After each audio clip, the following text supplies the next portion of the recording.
Yanni's the perfect person to be talking to you today because of the work that he does and how widely he's transmitted it throughout the world. Before I get to that, I just wanted to point out that Yanni and I met 15 years ago. It's kind of amazing it's been so long, and many times the way we see each other are here in Aspen. And we both made the transition from theoretical physics to quantitative biology, and that's a really big shift in how you think about science, and Aspen has been a home for trying to nurture that transition, which can be very daunting. And so what I think you'll see from Yanni's talk is how someone with very different perspectives starts to understand how living systems work. Now, when I found out I was introducing him, I realized that kind of the true measure of a friend, especially in science, is the extent to which you can embarrass them during an introduction like this. And he actually came up to me this morning and said, you remember that time we were in Aspen several years ago? Well, I have a really embarrassing photo of the two of us, so I can't wait to be introducing you. And I thought, well, two can play this game. And so I spent part of the afternoon searching through my computer looking for that photo, which unfortunately I do not have. And so all you're going to get from me over the next 2 minutes is me telling you what a fantastic scientist Yanni is. Yanni was a PhD student at Cornell, and he was doing his PhD in theoretical physics, and he did postdocs at both Brown and the Institute for Advanced Study in Princeton. And there were two things that were very evident. One was that he was very interested in a very broad set of problems throughout that entire trajectory. The other is that he was very interested in teaching his interest in those broad problems. He won several teaching awards at Princeton while he was there for 2 years, and that's become a common theme in all of his work. So he started as a professor at Brandeis in 1999, and over those 20 years, he's helped to really, I think, train a huge fraction of the next generation of quantitative biologists and theoretical physicists, particularly ones working in biology. He was recognized as a Howard Hughes Medical Institute professor several years ago, where he started a quantitative biology research community at Brandeis. And what that means is that he's set up a system where, starting from the very beginning of their education at Brandeis, students are not only encouraged to take the leap towards problems that don't fall into any one particular discipline, but they're encouraged to work on them together. And that collaborative mindset, I think, is something that he's seen to be such a powerful tool in science. And the last thing I wanted to point out is that Yanni has done an amazing service to the entire field, not only through the people he's trained. I have the privilege of working with several people that he has trained, and it's just amazing to see how creative and innovative they are, and also how they spread from what Yanni taught them to other problems that are of interest to all of us. But even more so, he wrote an amazing textbook called The Physical Biology of the Cell. I'm one of the countless dozens of people who use this book to now teach my own students at Stanford. And I think he has left this imprint, which has been recognized by many book awards. But even more than that, I think it demonstrates this sort of commitment to making sure that this sort of perspective and knowledge gets transmitted throughout the community and the world. So he's going to tell you about some of his work where it really focuses on some of the most basic questions that I think are of interest to all of us. Things like how does a cell make decisions? How does a cell build itself in proportion? I think that's part of what comes up in the title of his talk. And how does a cell build itself from in a sort of architectural way from its constituent parts? So thank you for coming, and Yanni, welcome. I don't think I need that. Let's see. All right, everyone can hear me. Well, thank you all for coming, and by coming here, you're supporting the Aspen Center for Physics, so that's really wonderful, so thank you for the support. Okay, so before I start, I think you might have already noticed in Casey's introduction, I have a disclaimer. The disclaimer is I'm a theoretical physicist, and for the next 50 minutes or so, I will be talking about biology. And I spent the most part of my education, I spent running away from biology. I grew up in communist Yugoslavia, and biology was, we ranked courses we had to take, or sort of stuff we had to do in high school, according to how boring they were, or how much memorization was involved, which were kind of similar. So biology was right there with Marxism. So I'm just, So I'm just telling you all this because you might have not made a wise choice by coming here tonight, but this is a good time to leave. You can pretend you forgot something at the gondola. I won't be offended. Okay. All right. So with that disclaimer, let me start. So what I want to talk about today is the question of size, and one of the basic things we can ask about living things is how big are they, and what sets the size of a living thing.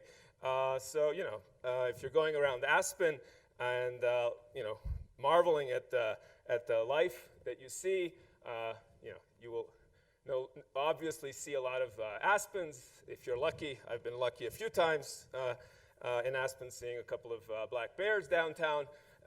And I think like the basic question you can ask, or that a 3-year-old or a 4-year-old, I forget now when they start asking these kinds of questions, is why are animals the size that they are? Why are trees as tall as they are? Why don't we have 1,000-meter sized trees or bears that are centimeter?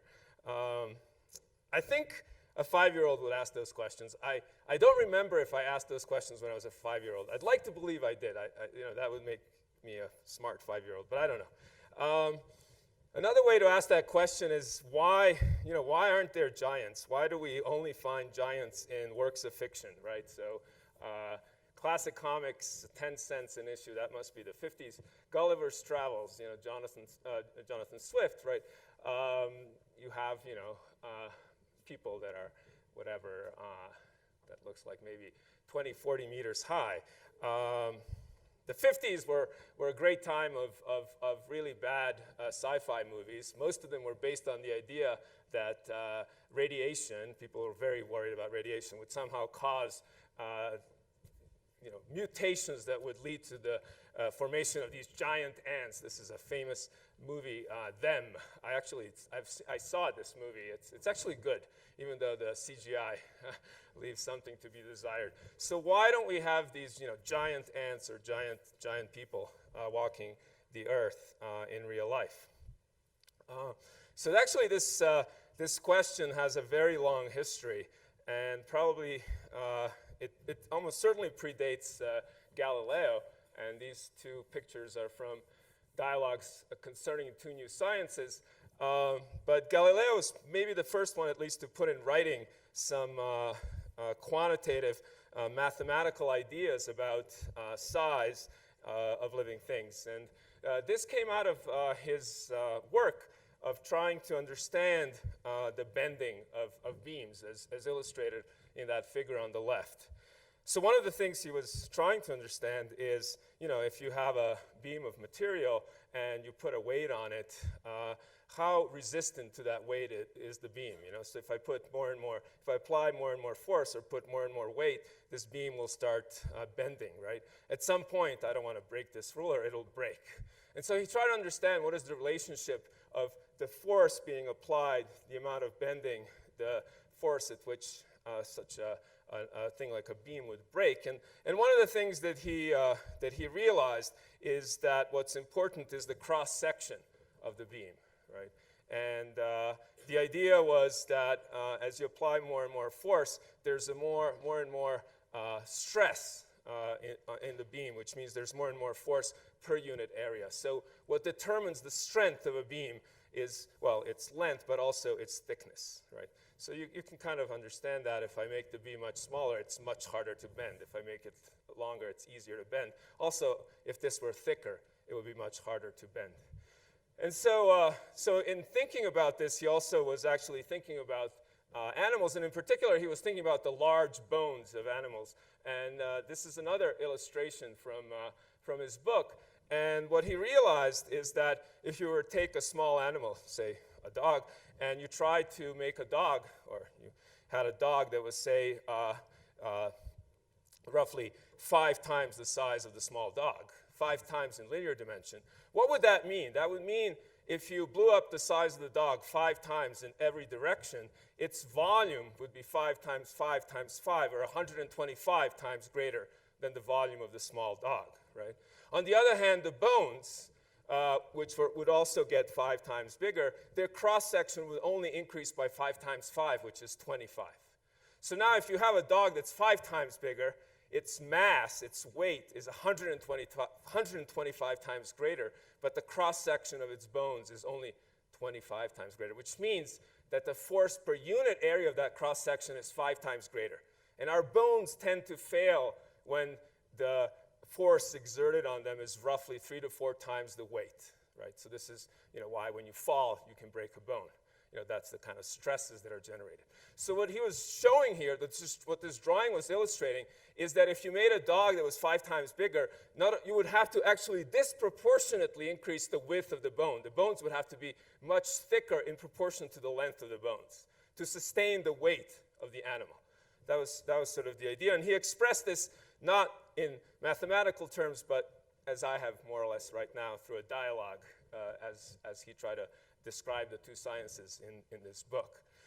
So, so another way to say this is form follows function. So if you take, the way, sort of a simple way that you can see this, and we refer to this idea of how things grow as you increase scale. As scaling, the simple way you can see how scaling works as animals is to compare skeletons. So on the left is a skeleton of a dog.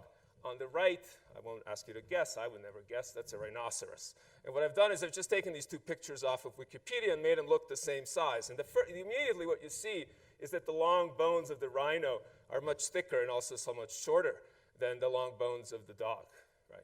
And that has to do with the fact that the mass of that animal is about 1,000 times greater than the mass of this animal. Okay, so you couldn't support that mass with the same form, the same shape as the bones of a dog. Okay, so these kinds of, the reason I'm talking about this is what I want to sort of get across is that this idea that physics, physical forces, in this case gravity, and the elastic properties of materials like bones, they constrain what's possible in life. Okay, so our imagination allows us to think about ants that are the size of buildings, but physics does not allow for such things to exist. They would essentially crumple under their own weight. And I should say, if someone wants to interrupt, that would be awesome, except the physics people here, because I don't want, we'll get sidetracked, but I love getting input. So here's another example. So Casey mentioned that one of the things that I spend a lot of time doing is trying to get young students, in fact, first-year undergraduate students at Brandeis, excited about biology, but from a quantitative perspective, something that typically doesn't happen in high schools. I imagine many of you, well, all of you have been in high school, but many of you probably even have kids in high school, and one of the frustrations I find is the way science and math are taught. They're taught as completely separate, having nothing to do with each other, and that's a real shame. And so so I get these freshmen in my class, and we talk about things like this. So what you see there is an ant, and it's sitting on some water, and you can ask a very simple question: how small do you have to be able to walk on water? Right? Again, to think about this, what you have to think about are the physical forces involved in walking on water. When I say walk on water, what does that mean? Well, first we have to think about what is the property of water that allows the ant to walk on it. That property is surface tension. The surface of the water really behaves like the surface of a balloon. When you blow up a balloon, if you try to poke it, it pushes back. So as an ant puts its little foot on the water pushes back. The force with which pushes back is called surface tension, and it's roughly proportional. It depends on the total length of the legs or the contact that the ant has with the water. Okay, so then this is the only math I'm going to do just to kind of give you an illustration of what I do with these undergraduate. So now if you take an ant and then you make something which is like a spherical ant. So my spherical ant has a body that is a little sphere of size r, and then it has legs, and I imagine then the feet, they're not called feet, they're called something else, and now I'm demonstrating my complete lack of knowledge of a lot of biology, but let's call it feet for now on. And if the length of these feet is like 1/10 of the size of the ant, then we can say, for it to walk on water, gravity, which is on the left, has to be less than the surface tension. The force with which gravity is pulling it into the water has to be less than the surface tension. And then we can write down gravity as just the mass, which is the density of the ant, times its volume, which is the cube of its size, times the gravitational constant, which measures the strength of gravity. And so that thing has to be less than the surface tension. The surface tension is just 4 legs. R/10 is the length of the leg. Gamma is the quantity that describes how springy the water is. That's the surface tension of the water. If you put in all the numbers, what you get out of this is that the size of my spherical ant has to be less than about a few millimeters, which is kind of right when you think about ants. So certainly an ant which is a meter sized would not be able to walk on water. Again, I'm just bringing this up as to try to get you all into a frame of mind where we're going to think about physical forces and how, when they meet biology, they essentially limit what's possible in biology. And the particular thing about biology that I'm going to talk about is size. So a very sort of nice statement about what I was saying in this introduction is this quote from Hal Bane. He was an evolutionary biologist at the early who was working in the 1920s and later, so early 20th century, one of the founders of the field of population genetics. And he says in this really beautiful essay on being the right size, and by the way, if what I'm saying is at all interesting, what I would encourage you to do is Google this essay. You'll find it very easily and read it. It's much better than this lecture. So you'll enjoy it both for the science and also the language. He writes very, very beautifully. He says the most obvious difference between different animals are differences of size. It is easy to show that a hare could not be as large as a hippopotamus or a whale as small as a herring. For every type of animal, there's a most convenient size. That's sort of the message I'm hoping to get across with this first part of this lecture. And just the understanding, if not in detail, but at least superficial one, that it's physical forces that are really the things that are setting these sizes of animals, or that are limiting the sizes of animals, I should say. And what we're going to do now is go on a journey. So it's not really Gulliver's journey. If I were making analogies with books, it would be H.G. Wells's fantastic journey.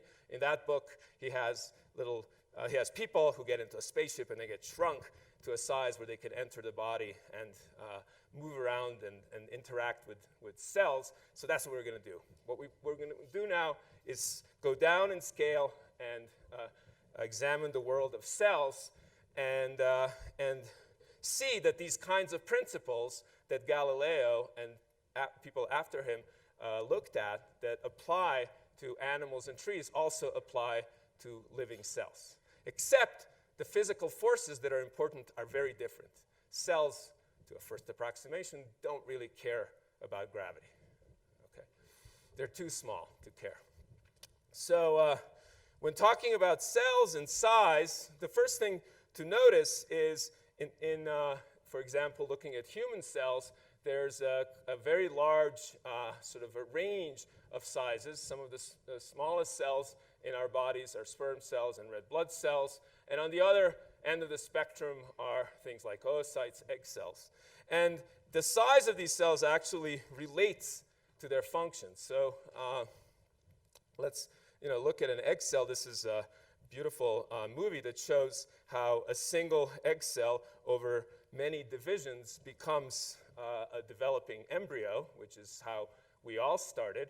And in this case, it's a developing salamander embryo. And what I think is really interesting about this is that you go from 1 cell to 2 cells to 4 cells. And while you're generating more and more cells, the overall size of this structure is not growing, which means that every cell is getting smaller and smaller and smaller. So now this real system is behaving just like H.G. Wells's Fantastic Voyages. The cell starts being very big and starts getting smaller and smaller and smaller and smaller.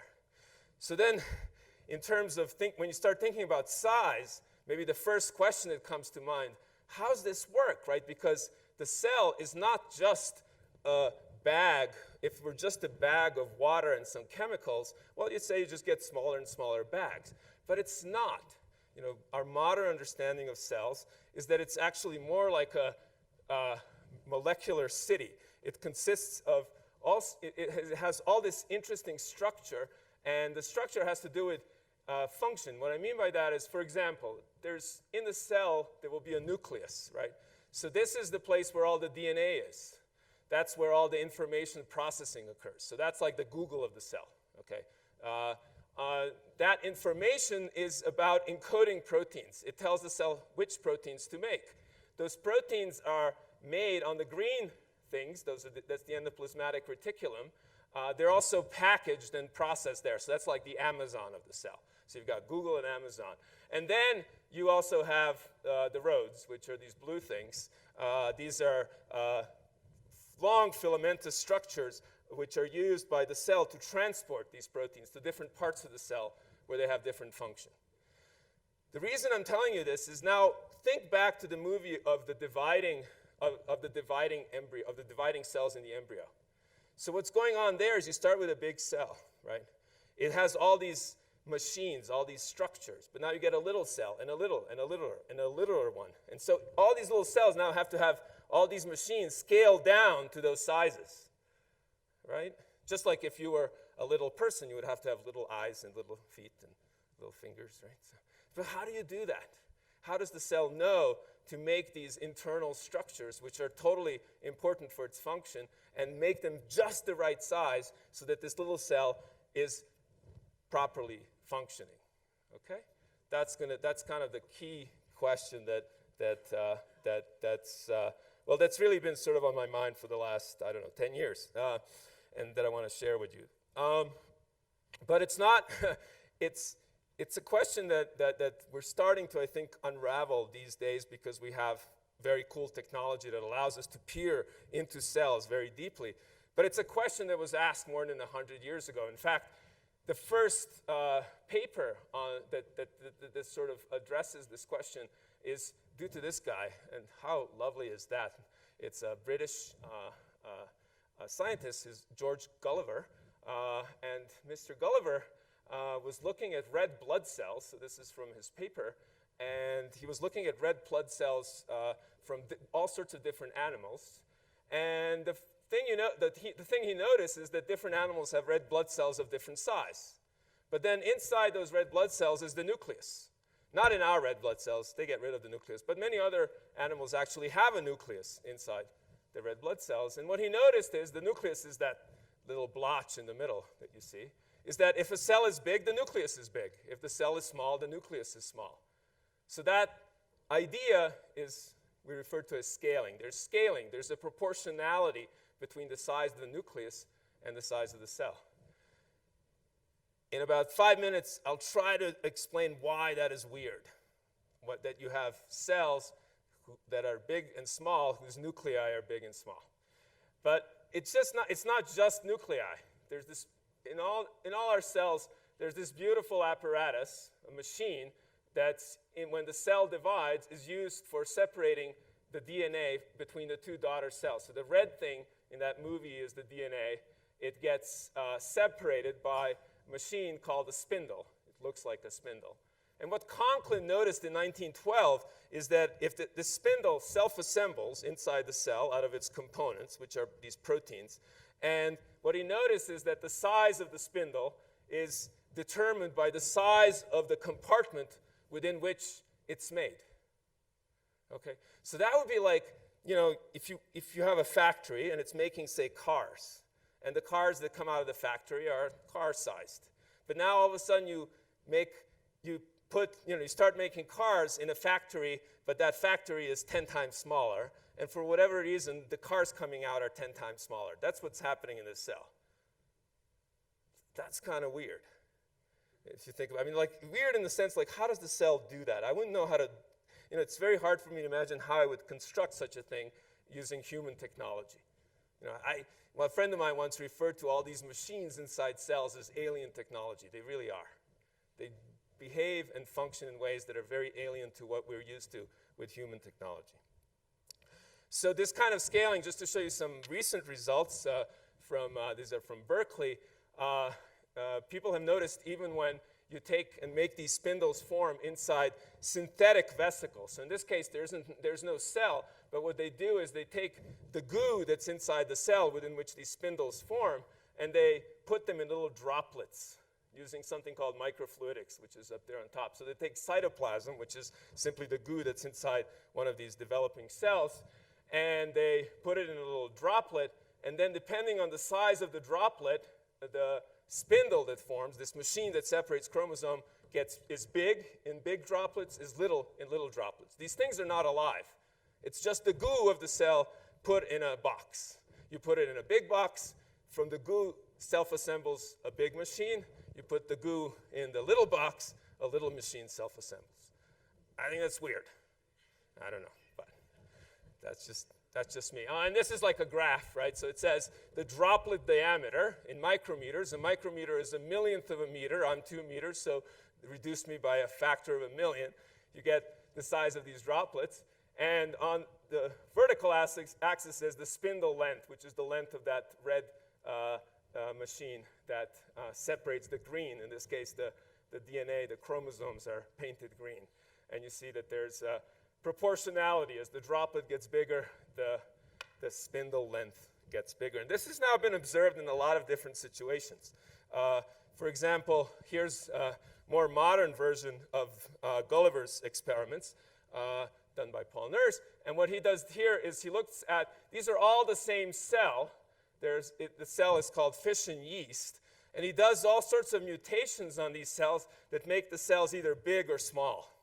And what he finds is that whichever way he makes the cells big, the nucleus, the Google of the cell, that machine that contains all the information that the cell needs to build itself, that nucleus gets either bigger or smaller in proportion to the size of the cell. And there again, you see a graph very much like the one that I showed on the previous slide.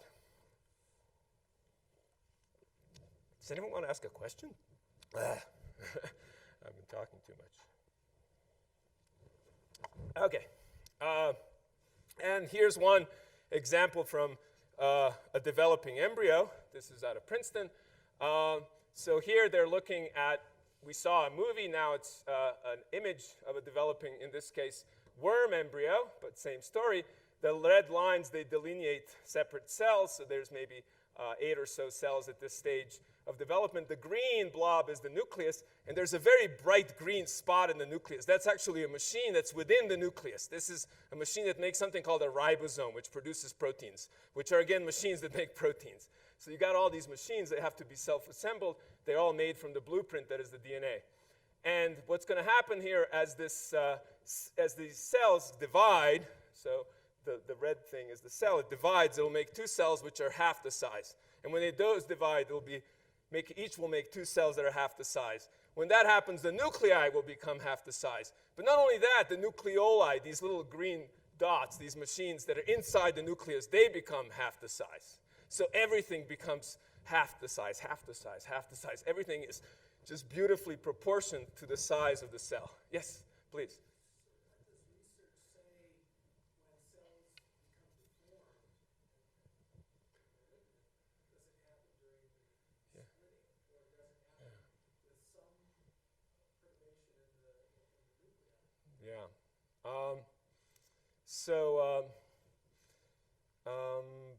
So I can say, I know one thing that I actually learned from my uncle who's a pathologist. So this scaling between the size of the nucleus and the size of the cell, it's actually the first thing that people look at to decide whether a cell is malignant.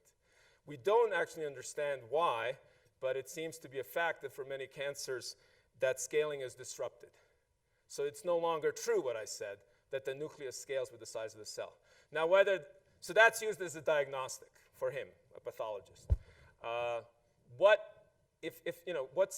there's a correlation between the two. But is one causing the other? is it important for understanding cancer? That's not at all clear.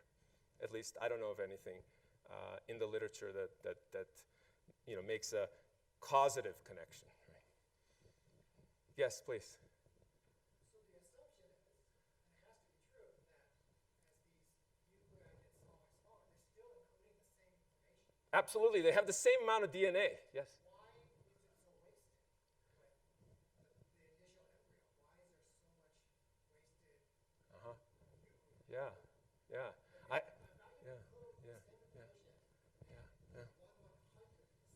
Yeah. Yeah. Yeah. I think it's, I don't know. Steve Jobs did not engineer cells. So evolution did. I'm being a little flippant, but I don't know. Bottom line is we don't, the question, you're bringing up a very interesting question, which is the question of, is this optimal? Is this an optimal way to do things? And in life, many things are not optimal. A friend of mine once said, life is more about good enough than optimality. And it seems like this is good enough. The cells survive, they proliferate, and it works. And so why don't fix it if it ain't broken, kind of thing. But I don't know. Very good, excellent question. So what you'll see in this movie, and it'll go by fast, is these gray areas. Those are the nuclei. Keep your eye on these nuclei, and in these nuclei you will see very briefly very bright spots. Those are these nucleoli that form ribosomes. And you'll see as the cells get smaller, the nuclei get smaller, and these little bright spots get smaller, just as an illustration of what I've been saying. So this is over time. You can see time in the upper left corner. The nuclei are getting smaller. There's more of them, and these little dots, nucleoli, are getting smaller and smaller. And this is all happening very fast. Every division happens on the scale of about 10 minutes. So in those 10 minutes, the cell divides. It makes a nucleus. Inside the nucleus, the nucleolus forms, and everything is beautifully proportional. Amazing. So, again, our friends at Princeton can, quantify this, look at the cells. There's images, so you can see there's 8 cells there. Again, the gray stuff is the nucleus. The bright spot are these machines inside the nucleus called nucleoli, and you can see these bright spots are getting smaller and smaller as the nuclei get smaller and smaller after every division. And again, you see a proportionality. So that's what we see. And so what I'd like to do for the next maybe 10 minutes, and then I will wrap up, is try to give you an explanation, the current explanation of why this happens. Okay? And to do that, I will do some Biology 101. Okay? And Biology 101 has to do with what is a cell. And when I was, I already told you I grew up in communist Yugoslavia, which was a great place to grow up. My cousins that lived in the suburbs of Philly, all they wanted to do when high school was over is run to Yugoslavia, partly because you could drink. But I didn't like biology because it was really taught as like a memorizing exercise, and then we were told it's all chemistry, and I really did not like chemistry. And no one ever told me that actually inside cells there are these amazing structures, these machines. In this case, this is showing you one of these filaments that's assembling and disassembling. And on these filaments, they're like motors. They're literally molecules that walk along these filaments, and they carry, vesicles. These are these vesicles that contain the proteins that have to be delivered to the other side of the cell. There's this whole, system of transport and the highways along which this is being transported. They're not like our highways. You build I-70 and you leave it there. The cell builds it, and then in a few minutes, it completely disassembles it. So this would be like build I-70, in a few months, and then let some cars pass by, and then wreck the whole thing, and then build a new highway in a totally different direction. This is what the cells are doing. So, that sounds wasteful, but maybe it's optimizing something else, So again, alien technology. We would never do this. We would not start building roads and then tear them up all the time. That would just make no sense. The cells do this, and it's cool. And then there's these machines inside cells that produce energy. These are energy-producing power plants. They're called ATP synthase. They work like literally like turbines of a hydroelectric power plant. These are rotary machines, and this rotary motion is actually converted into chemical energy inside every one of your cells. So that's what the cell is about. It's about machines. It's about protein machines. It's not a bag of chemicals. That's the idea of a collection of machines is much more closer to reality than the idea of a bag of chemicals. And the important machines, this is now Biology 101. We're going to get back to this is a little intermezzo. We're going to get back to our question of size. The important machines for us are the machines that are involved in making proteins. How do you make proteins? You read the information that's in the DNA. That is done by the DNA reading machine, which is called RNA polymerase, if you care. It took me about 2 years to memorize all these names. So that's the blue thingy that's moving along the red thingy, which is the DNA. The yellow stuff that's coming out, that's messenger RNA, that's the message. That's the sequence, that's the code that tells the cell which protein to make. And the way that this code is made is by reading the same exact code that's on the DNA. This code on the DNA is called the gene. Okay, when people say the gene, that's a sequence of DNA that's being read by the green machine called RNA polymerase. Once that is made, the message is made, it gets thrown out of the nucleus, and then another machine, the ribosome, which is the protein-making machine, it assembles on the RNA and now makes a protein. How does it do that? It reads the RNA, moves along the RNA, reads it, and as it reads it, it assembles a new molecule called a protein. And proteins are literally the building blocks of the cell. Okay. So when we talk about these structures in the cell, these machines, what we're talking about is the self-assembly of these proteins into these functional units. But these previous movies, they showed this assembly as a very regular process. But inside the cell, it's actually not at all simple and regular. These proteins that are these little balls that are shown here, they move around, they jiggle all the time, right? They're driven by what we call thermal motion, thermal forces. That's just the fact that they're like surrounded by water, and this water molecules are not that much smaller, and they're constantly colliding with these guys. So that's like if you've been to a cocktail party and, there are too many people showed up, and they're all milling around, and you're trying to get from here to there, and you're constantly being bombarded by people who are, colliding into you. You're going to have a very hard time getting across the room. That's what's going on with these proteins. They're constantly being collided by other molecules and undergoing this thermal motion. So when that machine that walks along, the filament walks, it's really walking more like this. Eventually it gets to the other side, but there's all this Brownian motion. So this is another idea that I wanted to get across. And that's the key physical force that is driving things inside the cell, that's driving processes inside the cell. So you see, this poor molecule that is, tugging this vesicle, the thing in the blue, across this microtubule, this highway inside the cell, it's got to do that while being bombarded by all these molecules, while it's undergoing this thermal motion, right? Thermal motion is something that sort of physicists finally came to terms with, finally with the 1905 paper of Einstein's. And it's, again, I just described it as the simple idea that if you took something like a tennis ball, you made it 60,000 times smaller, so now it's little plastic beads. And if you just put those beads in water, it has nothing to do with living stuff, then they jiggle, right? And they jiggle because there's all this water that's constantly colliding with it, and those collisions have enough energy to make them jiggle. I'm being constantly bombarded by molecules of air in this room. I'm just too big, so you don't see me, jiggling. If those molecules of air were like tennis balls and they were hitting me at about, I think it's about 200 kilometers an hour, which is roughly the serve that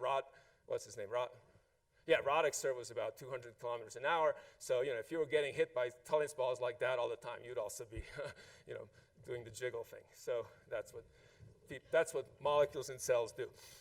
Okay. Physics 101. So we've just covered 2 semesters of biology and thermal physics, and now I have kind of the tools to get back to this question of how do cells assemble these structures that we talked about so that they're just the right size, right? And actually thermal motion helps in assembling. how does it, what happened, so here are my little props. So I want to make a filament, one of these tracks on which those motors move along, right? But the cell doesn't just produce this filament in thin air. What happens is those machines that make proteins, they make a bunch of proteins. My proteins are Lego blocks, okay? And what's going on in the cell is that these Lego blocks are being jiggled all the time. So now if I jiggle this for a while, I think you'll be very surprised if all of a sudden, I used to do magic. I stopped doing it because it wasn't cool, and also I wasn't very good at it. But so if I jiggle those Lego blocks and this came out, you'll be very surprised, right? But that's what happens inside cells, okay? The reason these Lego blocks are not self-assembling is that you need some force to get this, let's call it an interaction to come into place. But I brought a different toy, which actually does self-assemble. So this is a little model of a virus. It's a bunch of plastic pieces, and actually there's little magnets on these pieces. The magnets make the pieces stick together, okay? So now I'm going to try to do this magic trick. It might work, it might not. So we're going to make a virus.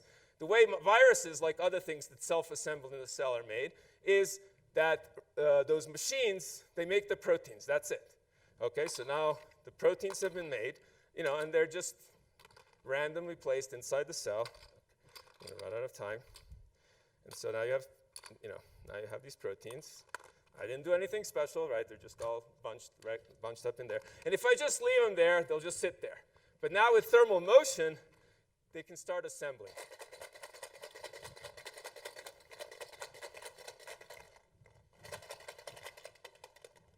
So this, I think, is like magic, right?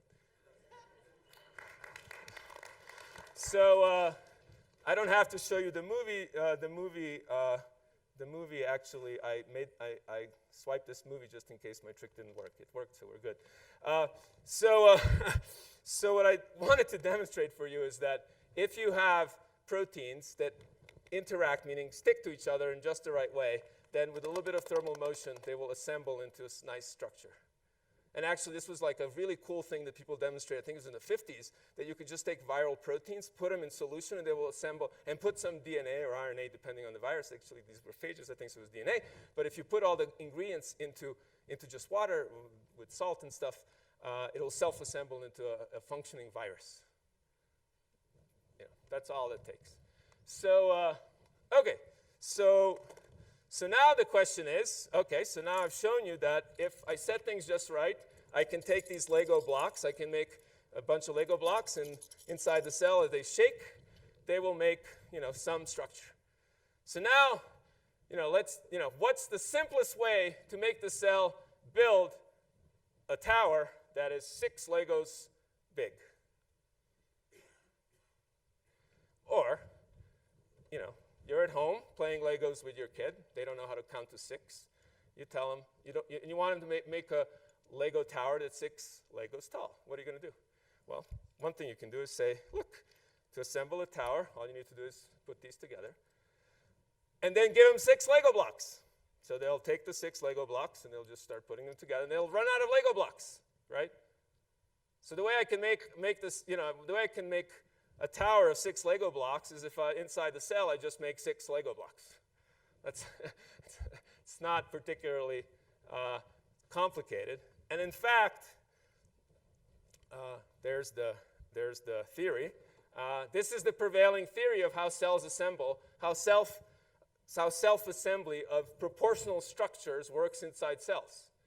The idea that cells produce just the right amount of protein so that when they assemble, they have the size that they need to have. In other words, and then how does it work in the embryo? Here's how it goes. So imagine I have 12 Lego blocks, okay? And then as I'm shaking things up, I will make eventually a structure that's 12 Lego blocks big. Now the cell divides, the big embryo divides. What's going to happen? The 2 smaller cells are each going to get 6 Lego blocks. Just by random chance, when the cell divides, each will get 6 Lego blocks. Now when these assemble, not surprisingly, those structures, the nucleoli, will be 6 Lego blocks big. Now the cells divide again. Now each of the 4 cells gets only 3 Lego blocks. And the stuff, and these Lego blocks, when they assemble, they will make structures that are 3 Lego blocks in size. You get this perfect scaling. Okay? So that's called the limiting pool of molecular components. That's the prevailing theory.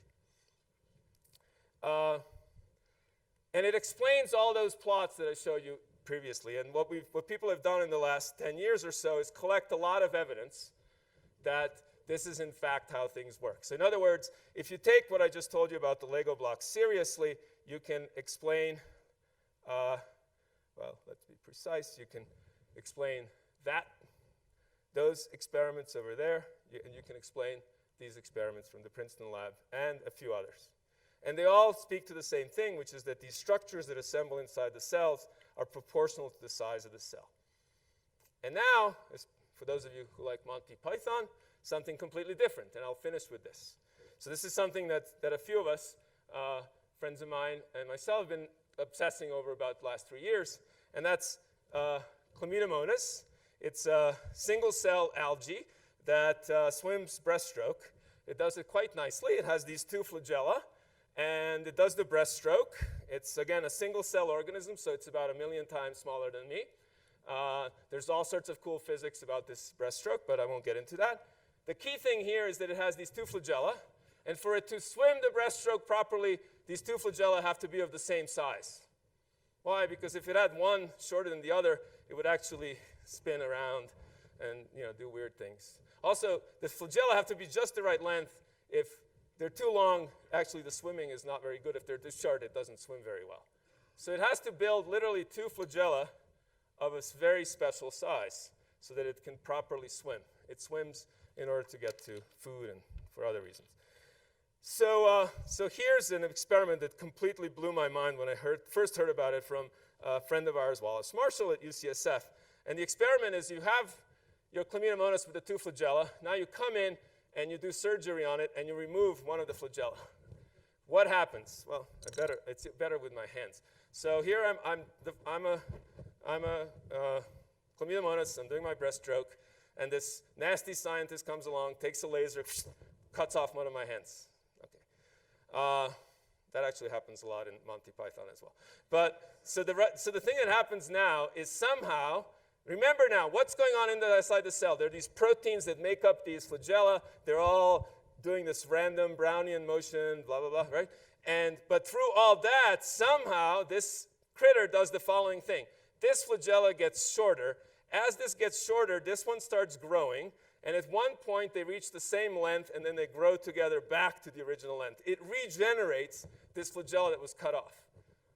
That's just bizarre. So that cannot be explained with my limiting pool model. It just doesn't work. It cannot explain it. And so there's some new principle there, some new way that one has to think about it. And I won't bore you too much with this. You can ask me questions. But the idea is that it's not just about random Brownian motion, and the key player is directed motion by motors. So remember, when I say directed motion by motors, what I mean is that motor that was walking on the microtubules. Well, inside these flagella, there are these roads, the green stuff you see there, and on those roads you have those molecular motors that walk on them, okay? And they walk from the cell body to the tip of the cell, and then they walk back. And as they walk up to the tip of the cell, they actually bring the Lego blocks. That's how this thing assembles. So the way this thing assembles is, if this is the flagellum, right? So I'm the motor. I'm bringing my Lego block.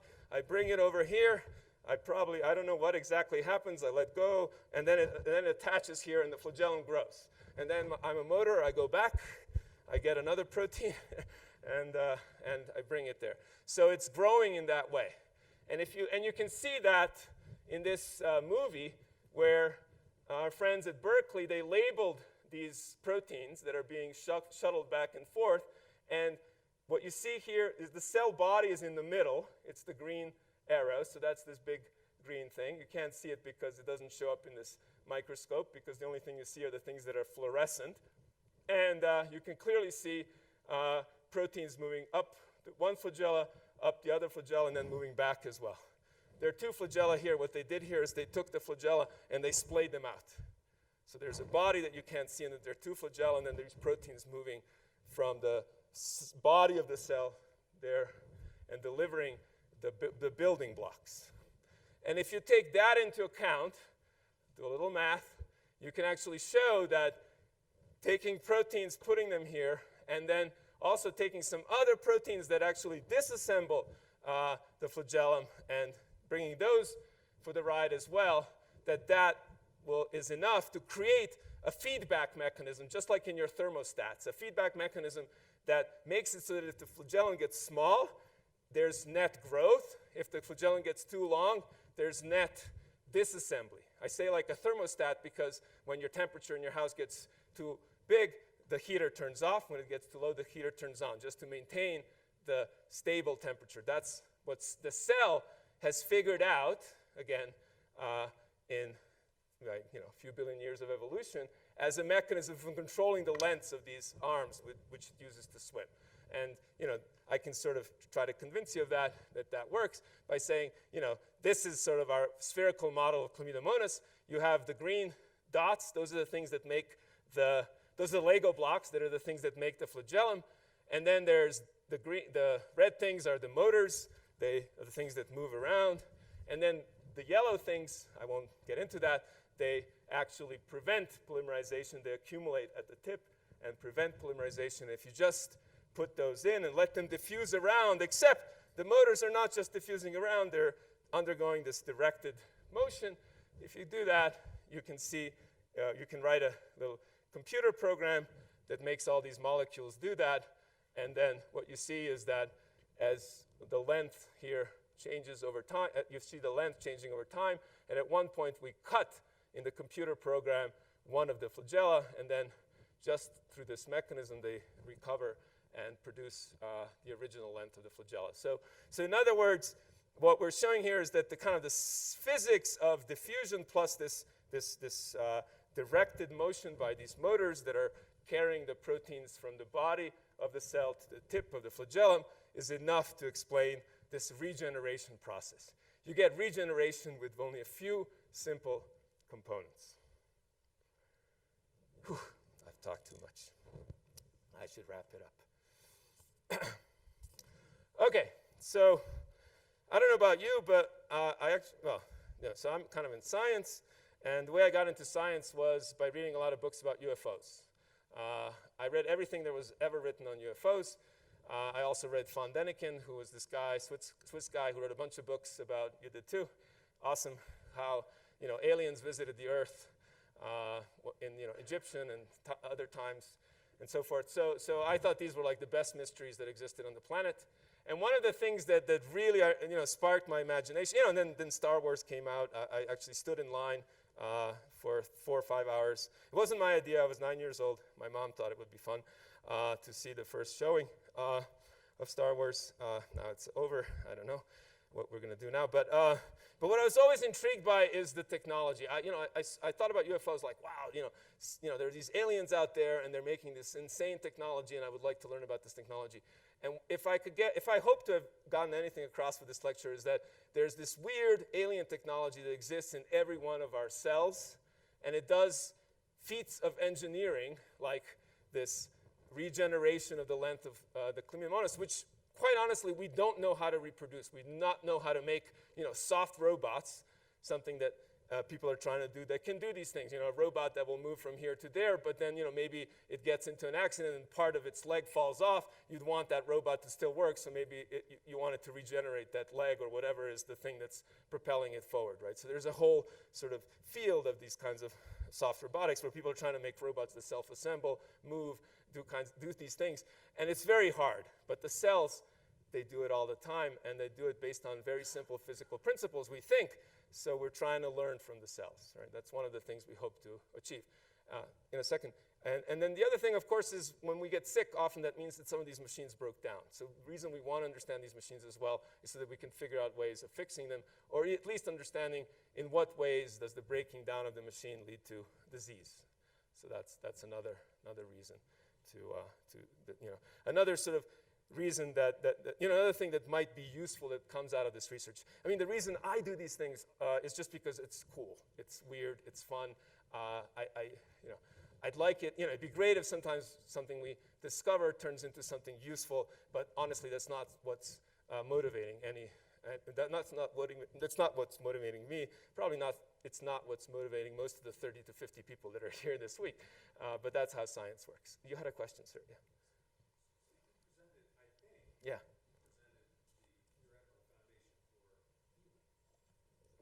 Ha. Yeah, sorry. Let me just repeat your question.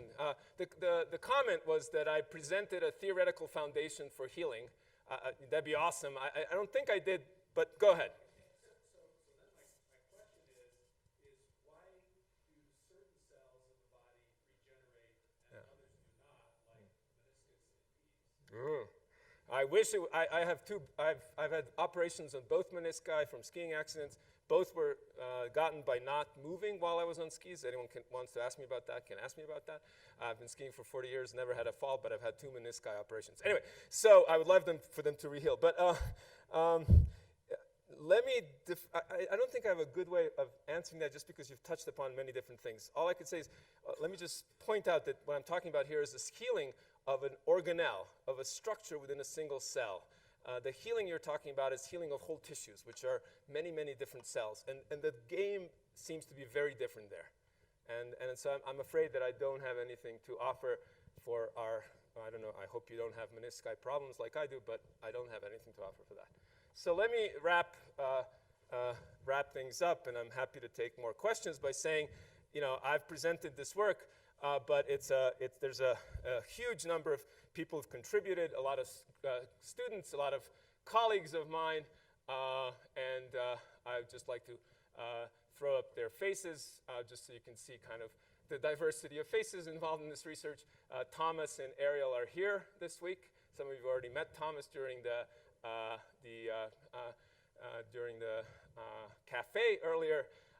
This all happens because of funding.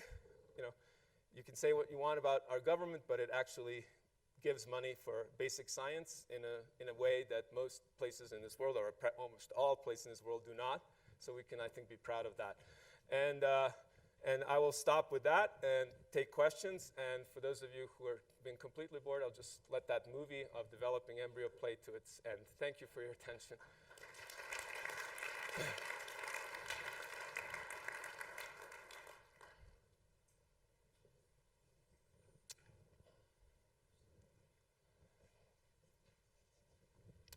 Back and then here. Yeah, Casey's got a microphone. It might help. Yeah, I love the microphone. That's a great timing with that slide because that's what my question's about. At what point did the cells decide to stop getting smaller and the embryo to start getting bigger? And why? I love it. I have no idea because I never took a class in biology. Does someone know the answer? I mean, it's in every textbook, I'm sure. I just don't know when that. There's going to, it's in these, actually, just because I read the article, there's a beautiful article in National Geographic that goes with this movie, and I just read it, so I don't embarrass myself completely in this talk. And I think in this salamander, that transition happens at 3 days after fertilization. And that's all I know. And you're asking, like, how does the embryo know when to start growing as opposed to just... Yeah, like I'm assuming the cells reach some smaller limit. Well, yeah, so I don't know if that triggers it. Does anyone in the audience know anything about this question? I got this fellow tell me. Oh, okay, cool.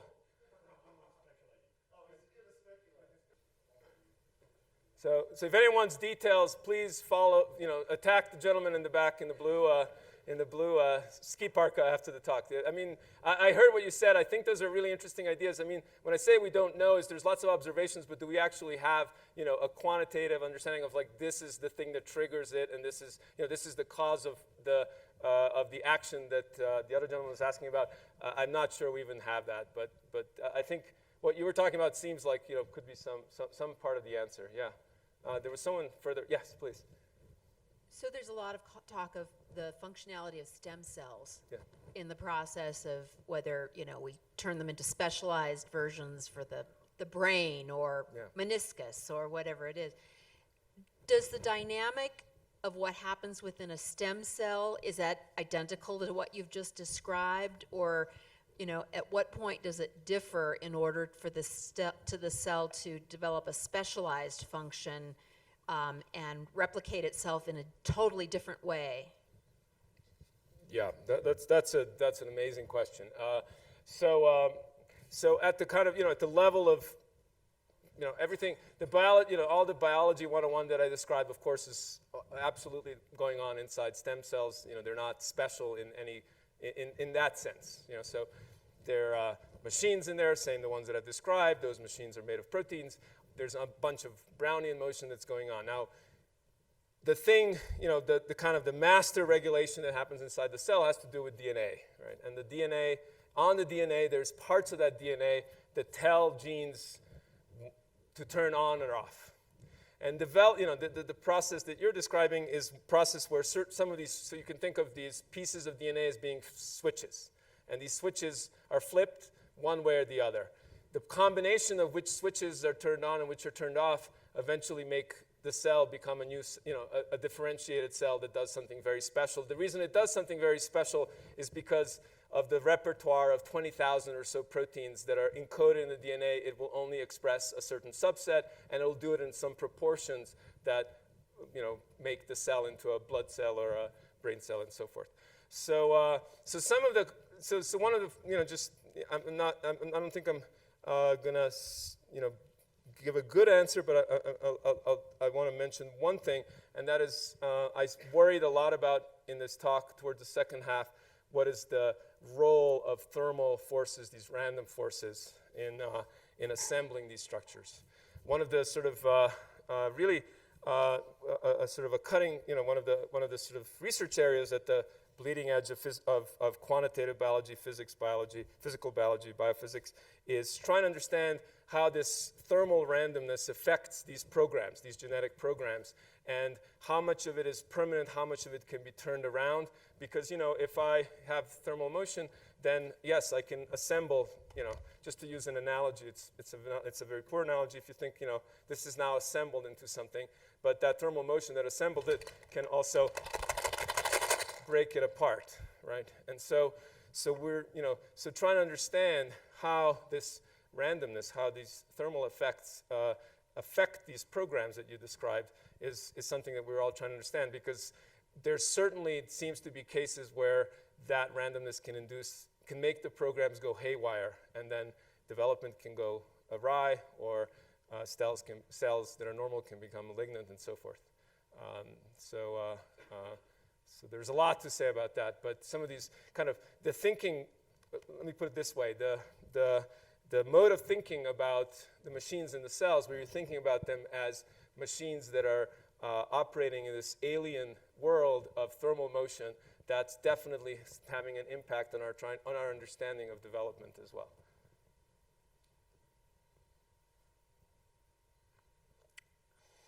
So, you know, this definitely seems to be a lower limit on the size of cells, which is, you know, about a micron or smaller, even a few hundred nanometers, I guess, at this point. But that's roughly the same.